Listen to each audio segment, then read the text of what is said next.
అందరికీ నమస్కారం.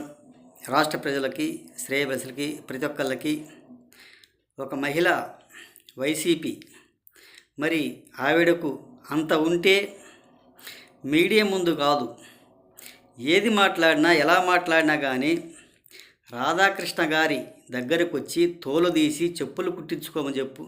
ఒక్కసారి అవునో కాదు, ఒక్కసారి మన రాష్ట్ర ప్రజలు కూడా వినండి. మరి ఒక్కసారి మీ నాయకుడు మాట్లాడిన మాటలు, మాట్లాడిన తీరు, మరి పాత వీడియోలంతా ఒక్కసారి బయట పెట్టుకుని వినండి. మీ వైసీపీ వాళ్ళు ఎలా మాట్లాడారు, ఏ విధంగా మాట్లాడారు అన్నది యూట్యూబ్లో చెక్ చేసుకోండి. మరి నారా చంద్రబాబు నాయుడు గారు ప్రతిపక్షంలో ఉన్నప్పుడు మరి భువనేశ్వరి గారిని ఎలా మాట్లాడారు నిండు అసెంబ్లీలో ఒక్కసారి చెప్పండి. ఆ మాట్లాడిన మాటలు ఎవరు మర్చిపోతారు? ఎవరు మర్చిపోరు కదా. అప్పుడు ఎక్కడున్నారు ఈ మహిళ గారు? అప్పుడు ఏం చేస్తున్నారు ఇటువంటి వాళ్ళు? పేటీఎం బ్యాచ్ ఎమ్మెల్యేలు, ఎంపీలు, ఓడిపోయిన వాళ్ళు అయినా కానీ ఇప్పుడు ఎలా బయటకు వస్తున్నారు? ఇప్పుడు ఏ విధంగా మాట్లాడుతున్నారు? అప్పుడు ఇటు పోయారు. అప్పుడు ఎక్కడున్నారు మీరు? ఏమిటంటే ఈ వైసీపీ ఎందుకు ఓడిపోయిందా, ఎందుకు అధికారంలోకి రాలేదా, ఎందుకు 11 సీట్లకు పరిమితం అయిపోయిందా అన్నది ఆలోచించుకోవటం లేదు. రాష్ట్ర ప్రజలు ఎలా వేశారు, ఏ విధంగా వేశారు అన్నది కూడా అది మర్చిపోయి వీళ్ళ మీదికి జెండాలు పట్టుకొని వస్తూ ఉంటారు. ఒక ఆవిడ ఉంది, వరుడు కళ్యాణి అని.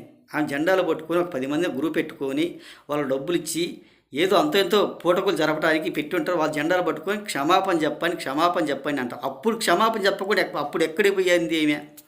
ఎక్కడున్నట్టు ఈమె వరుడు కళ్యాణి గారు? అదే ఇటువంటి పూటకోలి మనుషులు వీళ్ళ కోసం వస్తుంటారు. ఒక్కసారి ఆలోచించండి మన రాష్ట్ర భవిష్యత్తు గురించి. ఏది ఏం మాట్లాడి ఎలా మాట్లాడామో, మన మాట తీరు, మన భాష తీరు, మనం ఏం మాట్లాడాము, ఎలా మాట్లాడామో గత ప్రభుత్వంలో అధికారం ఉన్నప్పుడు అన్నది ఒక్కసారి ఆలోచించుకోండి. ఆ వీడియోలు మొత్తం బయట పెట్టండి, చెక్ చేసుకోండి ఏమన్నది, ఎలా అన్నది కూడా. మిగతా ఎమ్మెల్యేలను అని తెలియజేస్తూ, మన తప్పులు మనం దాపెట్టుకుంటాము, ఇతరుల తప్పులు బయటికి తీస్తాము. మన తప్పులు మనం బయట పెట్టుకుంటే ఎవరిని అంటానికి ఆస్కారం లేదు కదా. మనం తెలుసుకోవాలి, మనం ఏమన్నాం, ఎలా అన్నాం అనేది, ఇతరులు కాదు అని తెలియజేస్తూ, తమరి తప్పులు తమరు దాపెట్టుకుని ఇతరుల తప్పులు బయట పెట్టడం సహజమైంది కూడా కాదు. చెక్ చేసుకొని వినండి గత ప్రభుత్వం ఎలా మాట్లాడి, ఏ విధంగా మాట్లాడామా అన్నది. ఒకసారి వెళ్ళమని చెప్పండి రాధాకృష్ణ గారి దగ్గరికి. తోలు తీయమని చెప్పులు కుట్టించుకోమని చెప్పండి. ఇక్కడ మీడియం ముందు కూర్చొని ఎవరొక వాగుతూ ప్రయోజనం ఏమి? ఆ రోడ్డు మీద నిలబడి కూర్చున్నోడికి ఆవిడ తేడా ఏముంది చెప్పండి